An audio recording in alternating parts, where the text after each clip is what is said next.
Don't look at me like that. What did I do? If only the people knew the horrible things you say to me before we get on here. I Like, said if only y'all absolutely. knew. I said absolutely nothing horrible to this Mm-hmm. person before we went live. All I Mm-hmm. said was, I'm going to play our intro. That's all I said.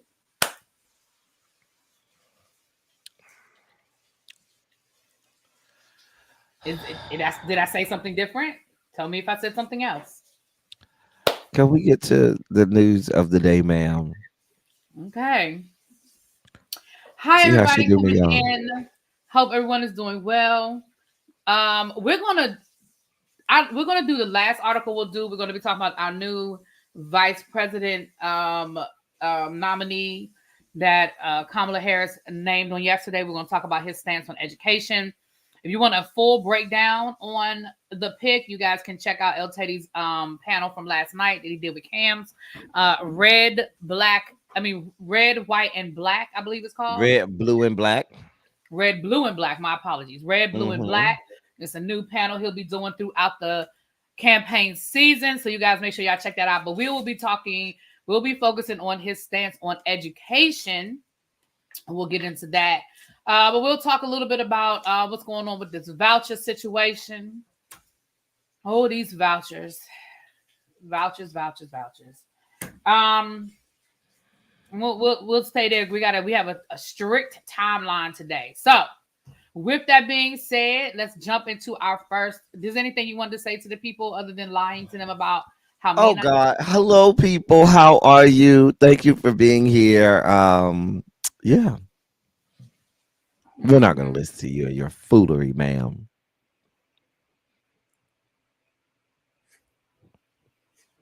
Neither here nor there. We all know who's telling the truth.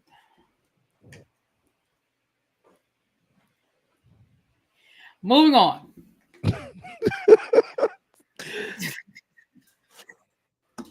I'm pulling the article up. It's taking forever for this article to come up. Every time I say I'm gonna call the cable people to come and bring me a new router, I always I'm about forget to switch. I'm about to because I switch too. really I'm think, about to switch phone and cable because yeah, because I AT&T really think that's is where at I my am right last now. Like I nerve. just need a new router. I think. Yeah, at I this think I point, might have to I go mean the back router to is old. Xfinity, unfortunately. Mm. All right, let's get into this first one. Josh Shapiro's track record on education. Um, Now, Josh Shapiro was one of the people that we all believed was one of Kamala Harris's options for VP pick. However, let's talk about his stance on education, which may or may not be part of the reason why he didn't get the nod. Let's go. Hey, everybody in the chat. Hey, everybody coming in. I put the link in the chat. Let's talk about it. This is coming from Chalkbeat. And it is dated August the 1st of 2024. Josh Shapiro learned about the education track record of Kamala Harris's potential VP pick. Now, we know he didn't get the job, but maybe this could be a potential reason why. Let's talk about it.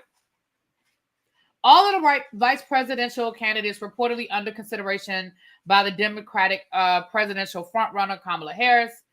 One of them is Pennsylvania's Josh Shapiro, as one of the most extensive education records. But he hasn't always been in lockstep with the Democratic Party or teachers' unions when it comes to schools. His public support of private school vouchers last year drew the ire of some national public education groups, facing intense pushback from public school advocates, teachers unions, and some fellow Democrats. Shapiro has since tempered that position and has not resurrected the $100 million state-backed voucher program that he struck from last year's state budget. Pennsylvania's teachers unions, which strongly oppose private school vouchers, have not separately endorsed Shapiro explicitly for vice president. The state teachers unions may welcome Shapiro as Harris's running mate, not so much because they think he would be their biggest champion in the White House. Instead, they could be motivated by the possibility of having a stronger ally in Pennsylvania. I'm sorry. having a stronger ally in Pennsylvania, Lieutenant Governor Austin Davis, a Democrat who would take over for Shapiro if he were to get the nod. Soon after Harris emerged as a presumptive Democratic nominee for president, 50 labor leaders, including the president of the Pennsylvania State Education Association and the Pennsylvania branch of the American Federation of Teachers, signed a letter of support for Shapiro. The letter does not directly mention Shapiro as a possible Harris running mate. Governor Shapiro knows better than anyone what we don't have to agree on every single issue to continue to get stuff done. Chris Lenthal, a spokesperson for the PSCA, said Thursday that Shapiro has a very good record on public education and that we think he would be an asset to the Harris campaign. AFT President Pennsylvania did not immediately respond to requests for comment. A spokesperson for the Philadelphia Federation of Teachers declined to comment.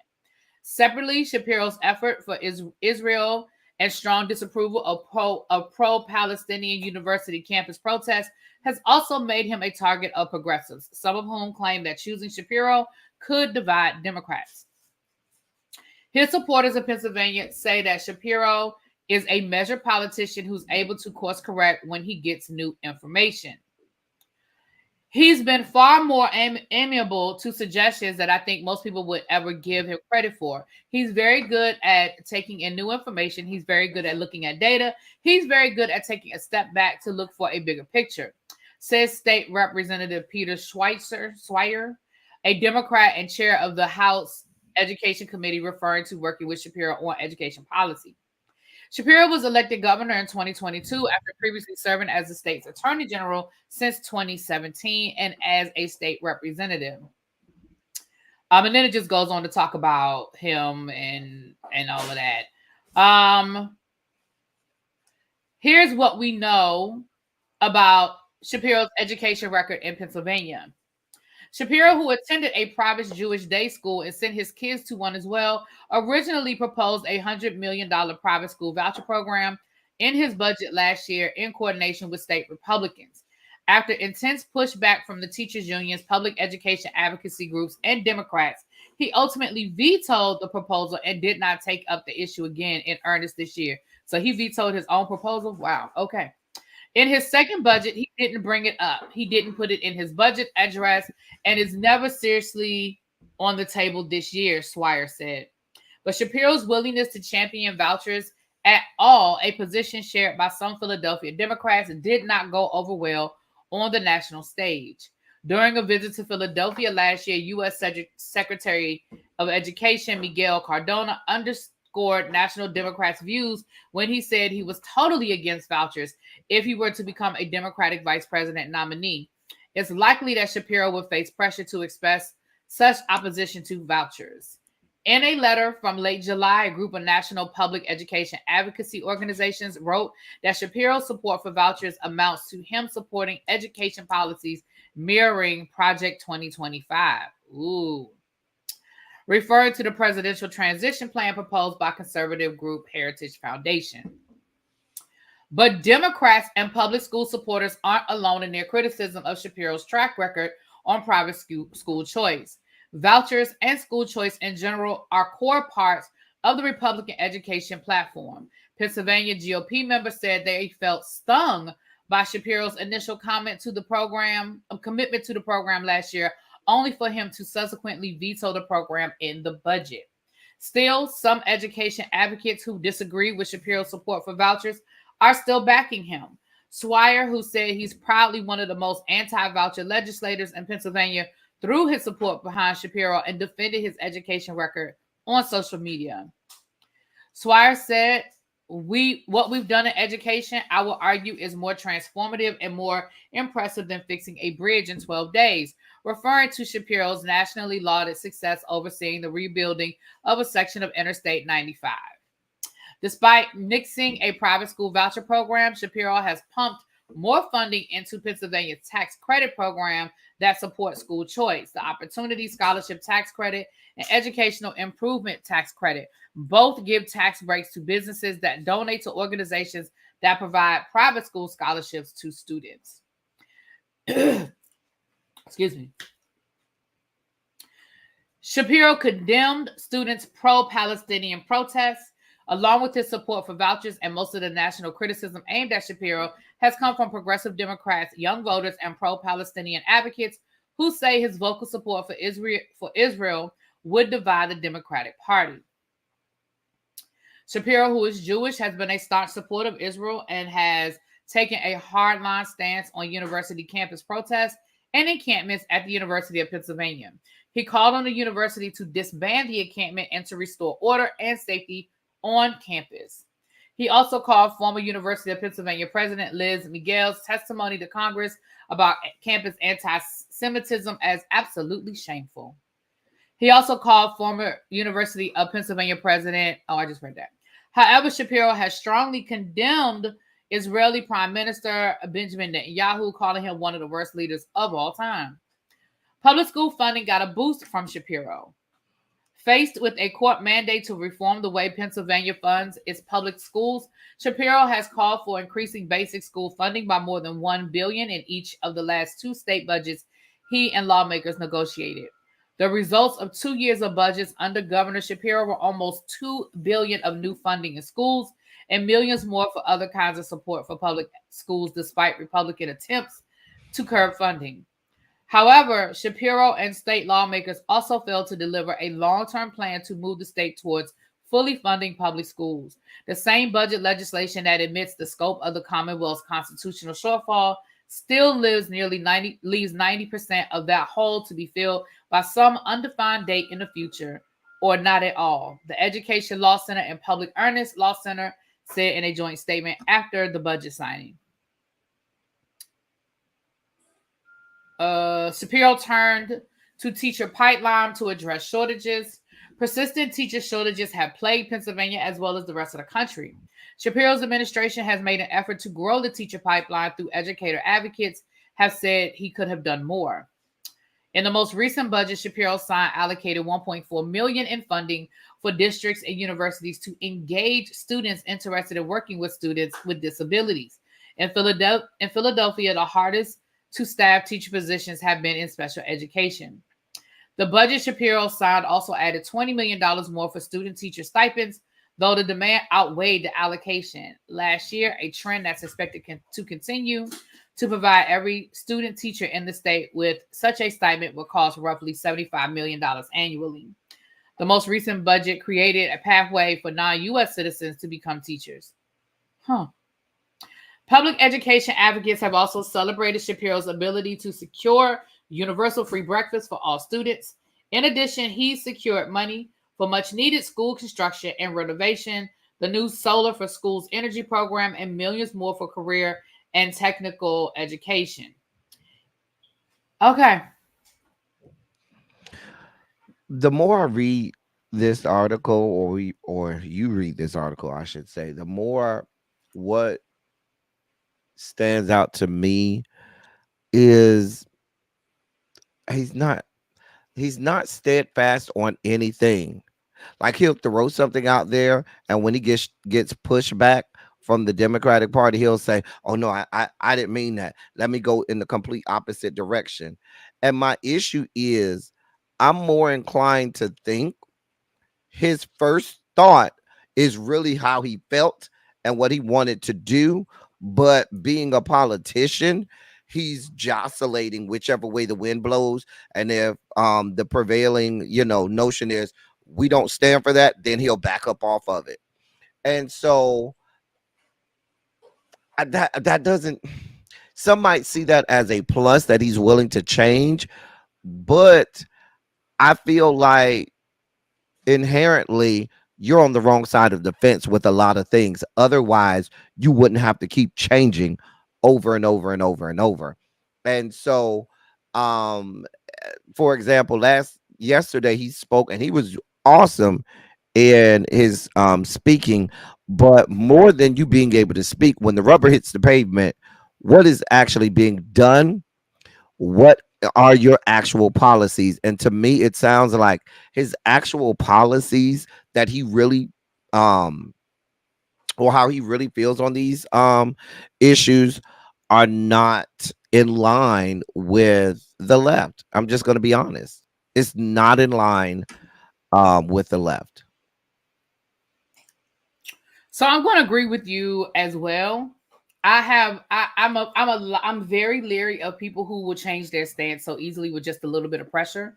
I agree with you as well that I feel like your first mind is probably your true mind, and I would much rather deal with a politician that I disagree with policy, but they stand firm in their policy than a wish-washy one, because then I just don't know where you stand and I don't know where you're coming from. I would much rather know where you come from and know it's not, we don't agree, than not know from day to day what's really going on. So that's how I feel about it.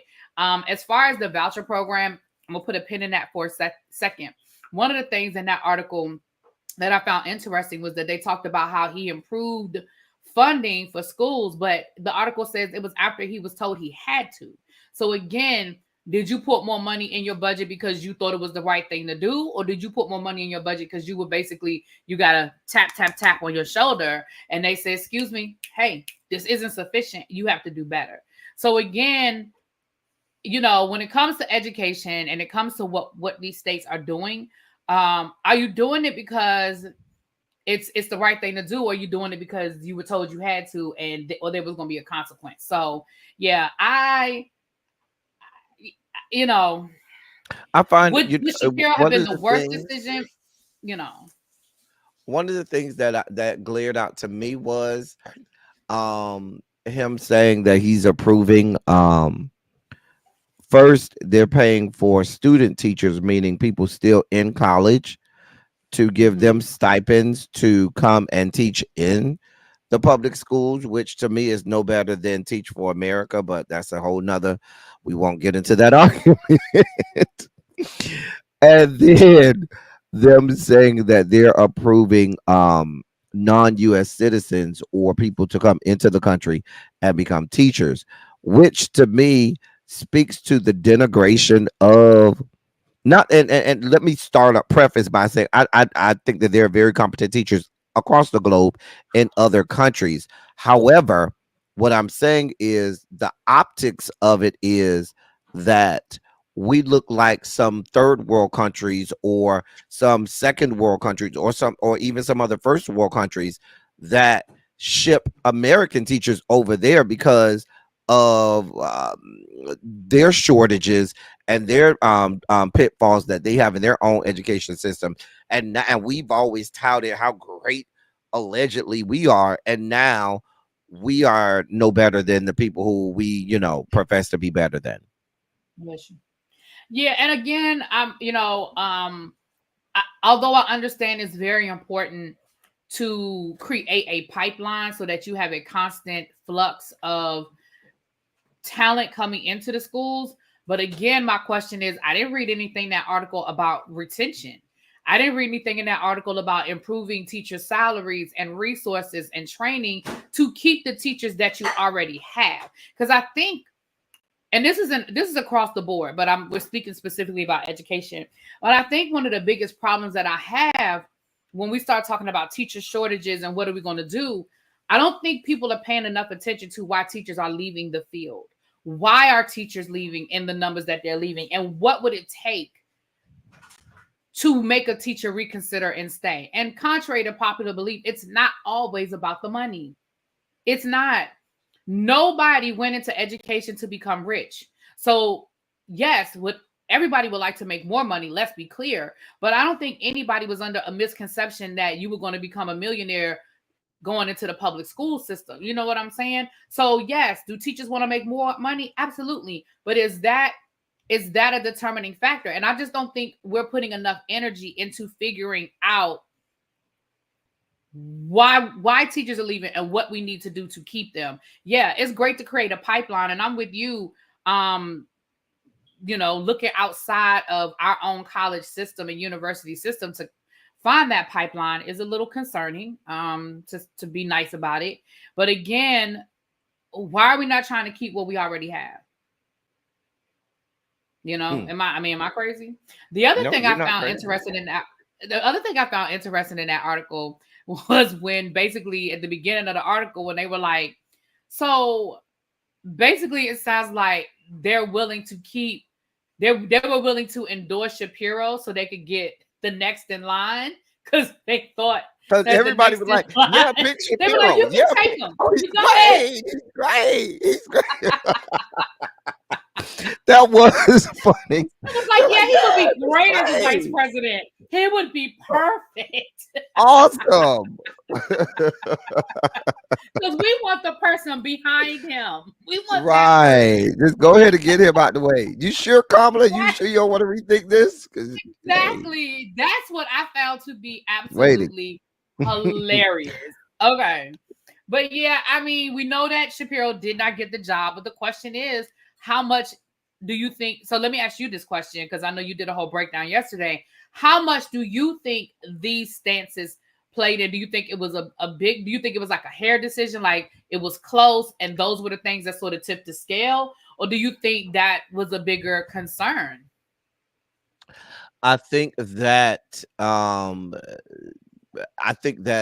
Shapiro ended up having a plethora of things that were not working in his favor. Mhm. His stance on vouchers certainly would not have garnered him any support from teachers unions across America, the AFT, the NEA, and Mhm. all of the other, Randy Weingarten would have been, screaming from the rooftops, Child, you don't get know, me started on Randy. Me and Randy go way back, child. Me and Randy uh-huh. go way back. Yes, we to she who shall not be mentioned. Anyway, um, but I do think it played a part. I don't know that it was a major part. I don't think he was ever going to be looked at more favorably than Tim Walz is in the eyes of unions. Um, Yeah, let's I be can clear agree. there. And so and now knowing what I know now and knowing him seeing all of the reasons that he wasn't selected, I can guarantee you'll see a pivot or a shift in how he operates because that's his history. Oh, I need to Mhm. do that. Okay, well let me move and do that and Exactly. make That's his myself MO. more Yeah. more appealing. I agree with you, sir. I agree with you. So that is the Shapiro. Now, do you want to do the other since we're talking about vouchers, you want to do the other voucher article and then pivot Yeah, to the yeah, VP let's do nom? that. Okay. So we have another article on vouchers. And El Teddy, why I pulled this article up, do you want to remind the people why we our anti-voucher stance over here at the Teacher Project? Because on paper, vouchers sound so great. But can you break down? Because there's new people here. We picked up some subscribers.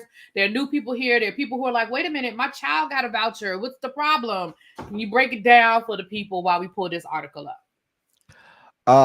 Vouchers sound good, but vouchers essentially take public money and put them into privatized education instead of allocating public funds to better public educations. In a lot of opportunity, in a lot of states, they go to private schools, and some charter schools. But you'll also see, and we've covered here, that the rich get richer and a large majority of the vouchers that are given out are given to subsidize private school tuitions for people who are already wealthy and can actually afford it.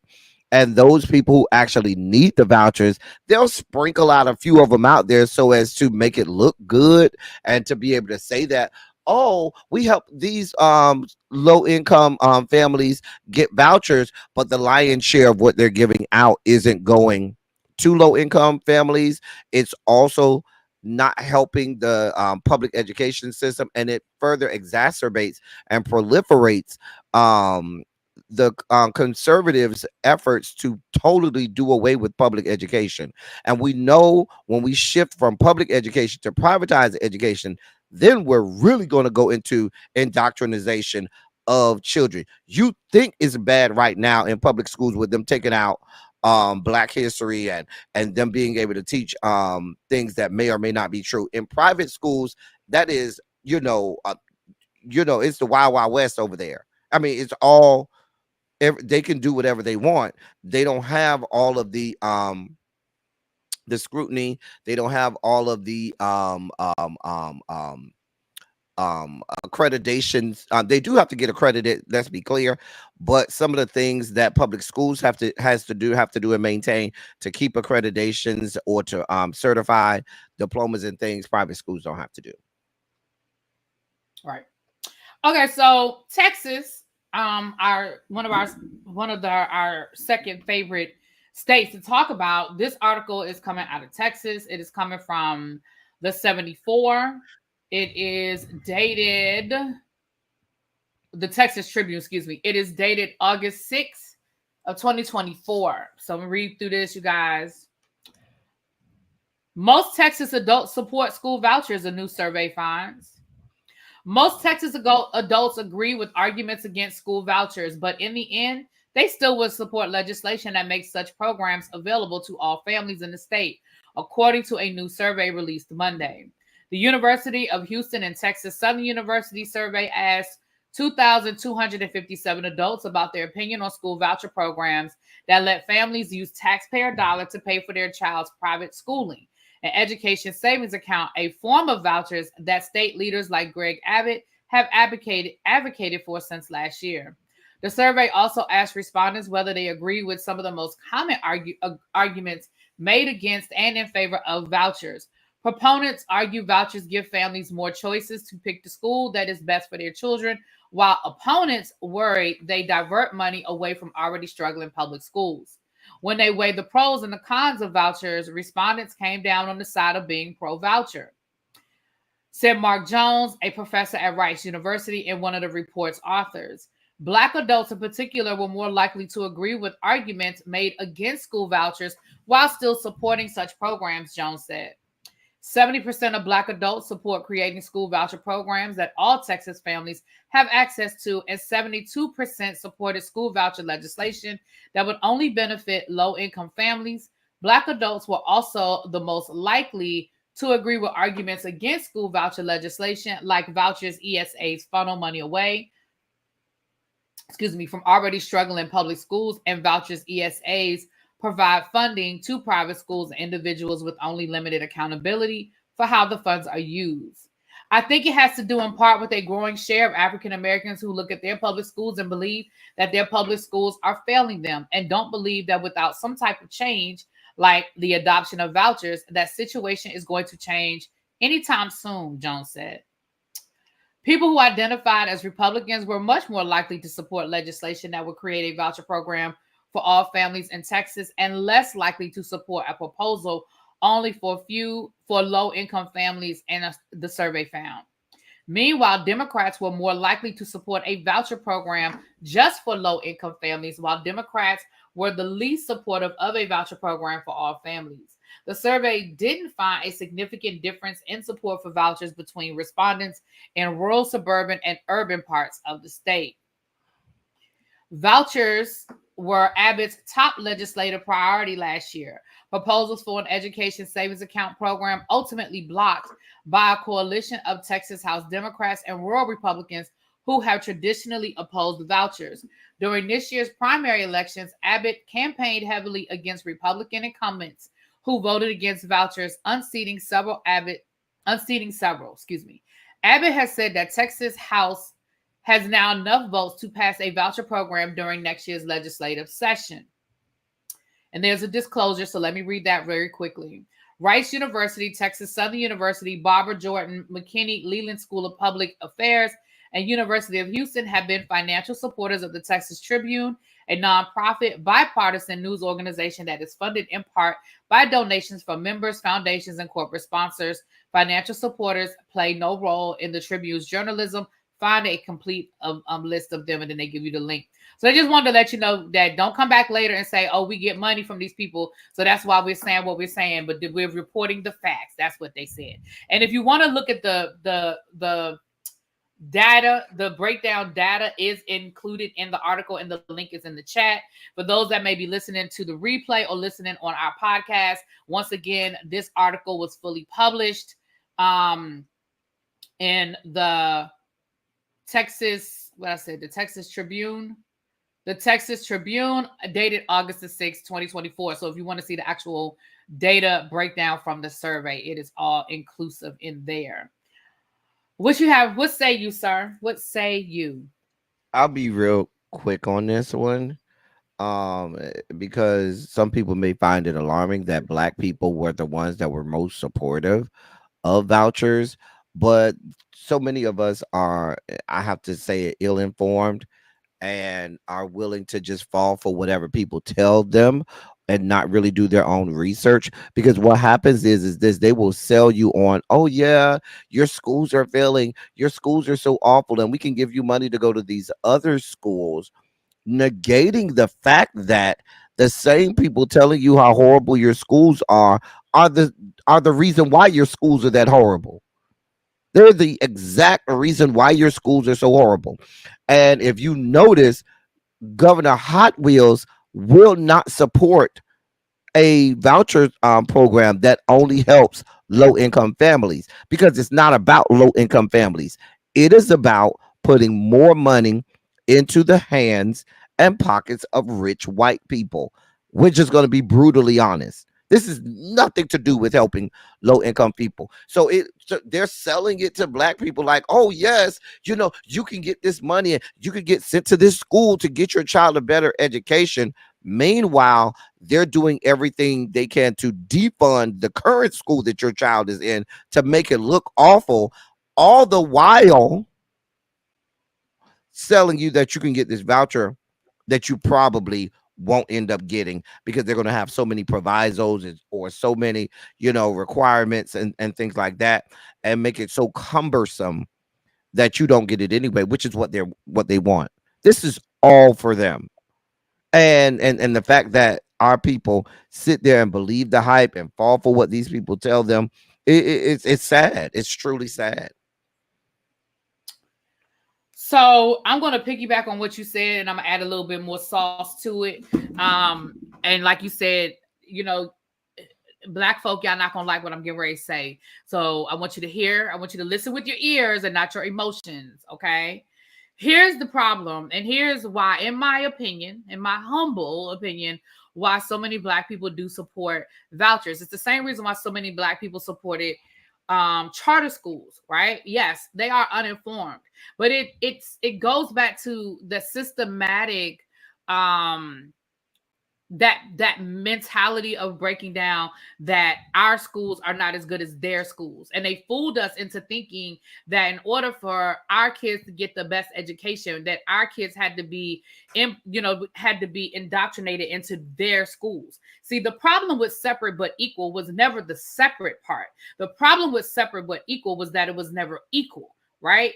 There were great black schools during segregation. They never had the resources to fully compete with the white schools. It wasn't that the teachers weren't educated. It wasn't that the teachers weren't providing a great education for our kids. It wasn't that the kids weren't in a loving environment that gave them what they needed. It's that they didn't have the resources. And here's the thing, I hate to be the one to tell you guys, they still don't, right? And what they've done is they've successfully been able to fool us parents into thinking, oh, if we send our kids over to the private school, the private school is going to give our kids a better education. No, the private school is going to give your kids access. But let me be the one to tell you, hello, can I tell you something? Let me tap a little bit. Your kids still ain't going to get the access if they don't want your kids to have the access. Your kids can be in the same schools and still not have the access to the same programs. I'm sorry. Can I be the one to tell you that? I hate to be the one to break that to y'all. It was the same thing with charter schools. I can speak for DC because I lived through it. They took all of these old classrooms, these old school buildings that were either closed or needed to be renovated, or they took old abandoned storefronts and everything else. They fixed it up. They put a fresh coat of paint. They put bright lights. They put a big pretty sign, and they fooled parents into thinking, oh, this school is going to give my kids something that they're not getting at their neighborhood school. No, that's not it. Right? It looked prettier. It was fancier. And, they did all the bells and whistles, and they had the teachers doing dance routines out in front of the school. And you know what I'm saying? Like, they gave you all of that cute, Dance routines. Right. Like what's that guy down in the Ron Academy, the guy that has the school down in Atlanta? Ron, what's his name? I always forget his last name, right? They fooled you into thinking everybody was getting that. And that's not really what it boiled down to, right? So, yes, there are a lot of uninformed Black parents who are moved by really, they had the right intention, right? They had the right intention, but it doesn't come through fruition. And so what a lot of people don't realize, and this is what Ron Clark, thank you. I always forget his last name, Ron Clark Academy. And same thing with El Teddy just said a minute ago. The other part that Governor Hot Wheels has thrown into, you got me calling that man that. Anyway, that he's thrown into the mix is, oh, now there's no longer a income requirement, right? So potentially in Texas, the same parents that are living in $1 million homes in private communities in Texas can get the same voucher as the kid on the other side of town living in the hood in public housing. That's not fair. Because now the question is, who are these vouchers really for? And what are they really for? Is it really about giving low-income kids the opportunity to even the playing field? Or is it about well, the thing about it really privatizing? be, and I didn't mean to cut you off, No, go but ahead, boo. what's happening is they'll give them a voucher to a private school, but the voucher doesn't cover the full tuition. It only covers a portion, and that low income family has to now find a way to come up with the remainder of the tuition when you know full well they don't have that.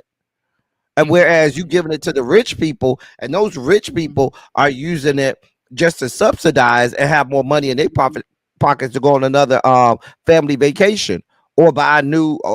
We read the article. They were paying for golf clubs and paying for Peloton Right, machines and right, right, vacations and right. stuff. You know what, Ravine? Honestly, El Teddy, we can add that to the list. I don't have a personal issue with Ron Clark, right? I don't even have a personal issue with the Ron Clark Academy. The problem that I have is that with the publicity around Ron Clark and the Ron Clark Academy, that is what people use to sell this idea of charter school and how charter schools are so much better for our kids and how charter schools provide these great opportunities for quote unquote our kids. I don't want to go too deep down the Ron Clark rabbit hole because I'm not hating on Ron Clark. I think his school probably has provided, and the fact that here's the testament of it's that it's still here, right? A lot of those charter schools that were started they ain't gone nowhere. They ain't gone nowhere, all right? They've closed down. Somebody I just read somebody said, C. Watkins said, "Yep, went to a DC charter school and it started great, but when the sponsorship changed, oh baby, exactly." So the Ron Clark Academy, the testament to Ron Clark Academy is that it is still here. But it was like people use that as the barometer to say, hey, this is what your kids are going to get at a charter school. And that wasn't across the board. So like I said, it ain't about Ron Clark, but it is about taking that idea of what he put into education and selling that as this is the charter schools. And that's not always the case. But yeah, so again, the idea of, and I know here in DC, they had vouchers, and I have friends whose kids ended up going to some great schools on a voucher program that they otherwise would not have been able to afford to do. I know I'm about to shut up now. That they otherwise would not. Both of us are on a tight timeline today. But I'm closing it up now. That they wouldn't have been able to afford to do. However, it just didn't always. That's not the way these vouchers are written in today's reinvention. And we've talked about Texas and Tennessee and some other states. So there's that, you guys. We wanted to make sure that we gave enough time to Tim Walz, which everybody is adding a T to that man's name. Y'all, let me tell you how Black Twitter is undefeated, or the Black internet is undefeated. The things that y'all have done with Tim Walz in the last 24 hours is just ridiculous.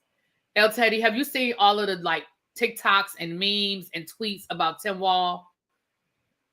I have not. What have they been saying? Is it bad or good? First of all, they done added a T to that man's name. Okay, his name is not Waltz. It is Walz with a Z, not a T. Second of all, over on TikTok, they have added from the windows to the walls, and they have all of these like I'm gonna send you some these TikToks of Tim Walz doing all these different things. It is hilarious. They've dug up old social media posts that he did as governor, like with his daughter, talking about texting and driving. It's good stuff, but it is just hilarious. Like in 24 hours, it is just hilarious. All right, so we do have this article, right? We have no chill, right, Ravine? But I do love us. I love us. So we do have an article we're going to read, and similar to the first article we did about Tim Shapiro. This deals with Tim Walz. I said Tim Shapiro. Y'all know I meant John Shapiro. Tim Walz and his stance on education. And it's a stark difference. It's a stark difference. So let's get into that article, and then I'll let the professor have the floor. Oh shoot, y'all. Sorry. What is going on? I'm sorry. What's going on with my email? Every time I try to go to my every time I try to go to my inbox, it does something crazy. Okay. This article is probably a little lengthy as well, so I'll try to scrounge through as much as I can, and I will drop the link in the chat so you guys can read the full article. But this is also coming from Chalkbeat, and it is dated August the 6th of 2024. Minnesota Governor Tim Walz, a former high school teacher, is Vice President Kamala Harris's running mate. The pick comes after weeks of speculation and increasingly focused on Pennsylvania Governor Josh Shapiro. Harris continued to interview potential running mates through the weekend and ultimately picked Walz, who emerged as the preferred candidate of progressives. Walz's background as a social studies teacher, and football coach at Mankato West High School in southern Minnesota was front and center Tuesday evening during his and Harris's first appearance as running mates at Temple University in Philadelphia. It was my students that encouraged me to run for office, said Walz, who left teaching to run for Congress. They saw in me what I was hoping to instill in them, a commitment to common good, a belief that one person can make a difference. Walz, whose wife, father, and siblings were all teachers, intoned, "Don't ever underestimate teachers." Yes. Harris spoke of Walz leading his football team from a winless season to the school's first ever state championship, and he spoke of his decision to be faculty advisor for the high school's first Gay Straight Alliance. Tim Walz was the kind of teacher and mentor that every child in America dreams of having and that every kid deserves, she said. He's the kind of person that makes people feel like they belong and inspire them to dream big, and that's the kind of vice president he would be. As Governor Walz took advantage of a Democratic trifecta in state government to push through a progressive policy agenda that included free breakfast and lunch for most school children. Minnesota was the fourth state to offer school lunch for nearly all students and an early adopter of a policy that has become a growing national trend.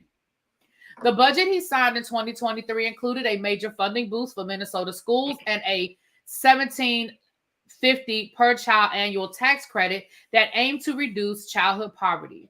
Congress has failed to reinstate the pandemic-era failed child tax credit that dramatically cut childhood hunger and poverty.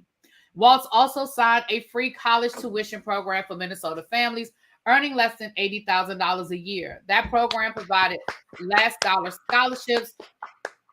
I'm sorry. Yes, I am. I'm clapping. No, it's no problem. I'm just like, I was clapping. I see the screen when I'm reading the article. I was like, is he clapping?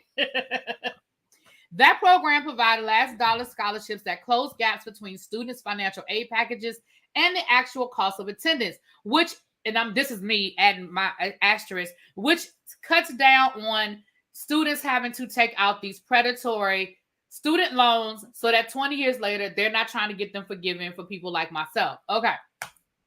Republicans who criticized Walz for increasing the size of state government and sidelining them in the legislative process. If Democrats win the White House in the election against Republican Donald Trump in November, they are unlikely to face such a supportive Congress.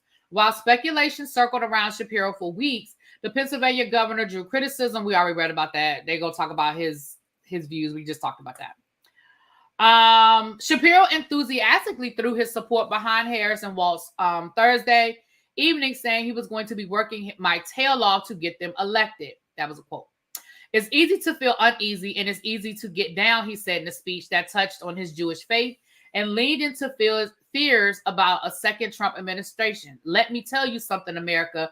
I'm more optimistic than ever before. That was a quote. Those are quotes all from Shapiro. Walz drew support from House Democrats and union leaders in the days leading up to the decision. Media reports that Harris had a good rapport with Walz in their one-on-one interview, and on social media, many teachers cheered the choice. I'm one of them. I cheered. Walz tells a story that he got his start in politics. Okay, I'm going to just leave it there because I told you guys we're at a time crunch. That is pretty much the bulk of it. I want El Teddy to be able to give us his breakdown. Go ahead, boo. I really think that when you think about his policies and stances, damn how the man look, damn all of the other stuff that people tell you, because people could get on a microphone and tell you all of the things that they want to tell you. What this shows you is the man can get things done and put more money in your pocket. One, free breakfast and lunch for everybody, no matter how much you make. Great, wonderful. That's more money in your pocket. Two, this is another thing that people aren't talking about that probably should get more attention. He got a child tax credit passed through his Congress, $1,750 child tax credit. That is huge because they still over there fighting in the U.S. Congress trying to get the child tax credit situated. And he was able to do that. What is that? More money in your pocket. Three, free college tuition, free in-state college tuition for anybody making $80,000, any household making $80,000 or under. That is awesome because guess what you could do?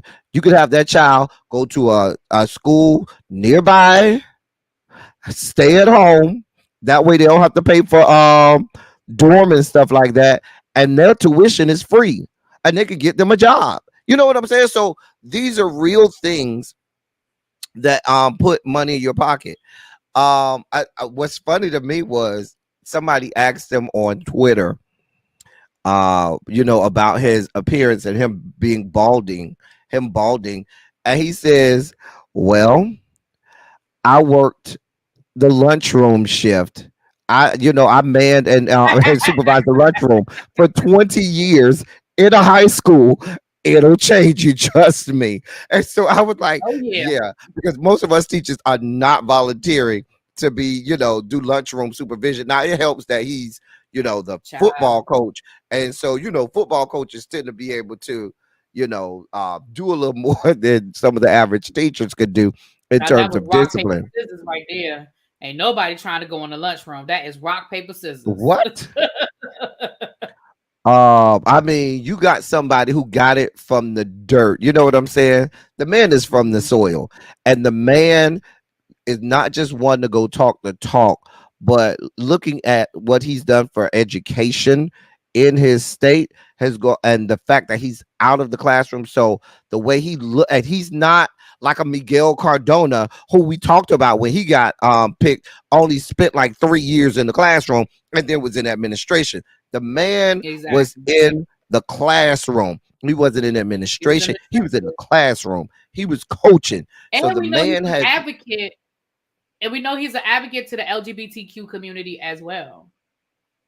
He started their first GSA back in 1999. Really be, full well in 1999, few if any high schools across America had a GSA because the climate in 1999, it wasn't happening like that. But let me tell you something. As someone who was the faculty advisor for the GSA in 2024, it's still not easy. Okay, they still make you jump through a whole lot of hoops that they don't make the other clubs jump through. There's still a whole lot of obstacles that other clubs do not face. So if I'm still dealing with bull hockey in 2024, I can only imagine what he was dealing with. And not only what he was dealing with in 1999, but you know how ignorant, again, even today, we know how ignorant people are. So going back then, I'm sure they called him all sorts of, oh, he must be gay. He must be one of them. Why would he want to hang out? Blah, blah. I'm sure he got Mm-hmm. all kinds of ridicule by putting himself on the front line. And for that, I respect the hell out of him. I mean, I the more I learn, the more I like. I'm be honest. I mean, I read a cursory overview with, you know, all the other potential people, but I honestly did not put a lot of deep diving thought. But, you know, after watching your panel yesterday and just kind of doing my own reading, I really, really like him. I really do. And it I also think goes that into when people talk about fresh blood, they said we need, you know, that's one of the criticisms has been in the last 10 years. We need fresh blood. We're tired of these old white men. Now he's still white, but he brings in some fresh blood, right? He brings in fresh blood in a safe space for the old white, you know, what's the word I'm looking for? Contingency, I guess. I think he also gives some of those young up and comers a couple more years to get, you know, get Got to some get it more together. years under their belt. You know, the Wes Moores, the Raphael Warnocks, the even Shapiro, Mm-hmm. and some of those other people. The man did 12 I years agree. in Congress. He did 12 years in Congress, and I think he's I on his agree. second term as governor. So you know, he done did Congress. He done taught for 20 years. He done did the Mm-hmm. military for 24 years. The man had a lot going on. You know what I'm Yeah. saying? He could Yeah. afford to lose a few follicles in his And he cranium. checks a But lot of the boxes. Like we're gonna call a thing a thing. He checks a lot of the boxes. mm-hmm. Because you know, white America is still white America. Exactly. That's why I say he checks a lot of the boxes. So Yep. yeah, you guys, you know, again, I'm going to, I don't have a mod over here right now. But everybody over here should already be subscribed to LTD27. If not, y'all head over to LTD27 and get a further breakdown of You need me to put the our put it new, in the chat, yeah, if you the have link a in the second, chat. Yeah, I yeah, put got it it. I out because have I it. don't see any mod. I might have to make Ravine a mod over here too. I made her a mod on my channel so she could drop the links for the hair. Oh, Tracy said, "Don't do me." I didn't see you, boo. I didn't see you, Tracy. Listen, girl, you know you the best mod in the land. I ain't see you, boo. But yeah, make sure you guys drop LT. Oh, well, it's in the chat twice now. Make sure you That's guys head on over funny. there. I just want to let you guys know that El Teddy and I, we made sure we squoze out an episode for you guys this week because both of us we are going in two separate directions. But the summer is coming to an end, unfortunately. So my schedule will be back to regular, unfortunately. So, but you guys, again, things are heating up with this election in a way that I don't think any of us foresaw 2 months ago. So please get involved. I'm not saying you have to vote the way I'm voting. I'm saying vote informed. I'm saying get involved. I'm saying, be proactive in this process. I do think this is an Justice important for election. Corey Bush. Justice for Corey Bush and justice for Jamal Bowman. I'm just gonna put that out there. I'm sorry. Didn't mean to be political. Okay. Anyway. I mean, okay. Um Any final words other than that, sir? yeah, we are going to certainly be at the helm of or at the forefront of letting you know all things education. I'm curious to see once she puts out her agenda and what she wants to do for her administration, where she will stand on education. I'd love to see that, and I'm sure that Tim Walz will have a lot to say to her about education because of his background. So I'm very curious to see what her educational agenda will be in her administrations, and we'll break that down when the time comes. So let me ask you this, and this is just a question we can leave hanging in the air that me and you can come back and revisit at a later date. Do you think based on Tim Walz, and I'm going to go out on a limb and say, I feel like Tim Walz probably feels very similar to how we have felt about Cardona over the last 4 years. Do you think she Yes, replaces Cardona? Oh, wow. Okay. I didn't even let you get there. I already knew where you were going. Yes, absolutely. I think she'll actually get rid of quite a few cabinet members. I think she'll do a whole thank you for coming. Please drive safely. I think that Thank you for your service. I think she'll right. The only cabinet committee that I could see her keeping, maybe like the head of the FBI, because those positions and the head of the FBI and CIA usually tend to cross over administrations, regardless of political background and ideology. Those positions generally stay the same. But I'd say get rid of everybody. Oh, Anyway, well, I'm definitely with you on that one, but I was just wondering. All yeah, I right, think she with will. that She'll being get rid said, of you guys, Cardona. you heard it here first. With that being said, you guys, y'all be safe, y'all be good. If you're catching us on the replay, make sure that you share us, you like us, if you subscribe, all those great things. And we will talk to you guys later. Peace. Peace. I don't know why that song is stuck in my head. I think I saw a TikTok earlier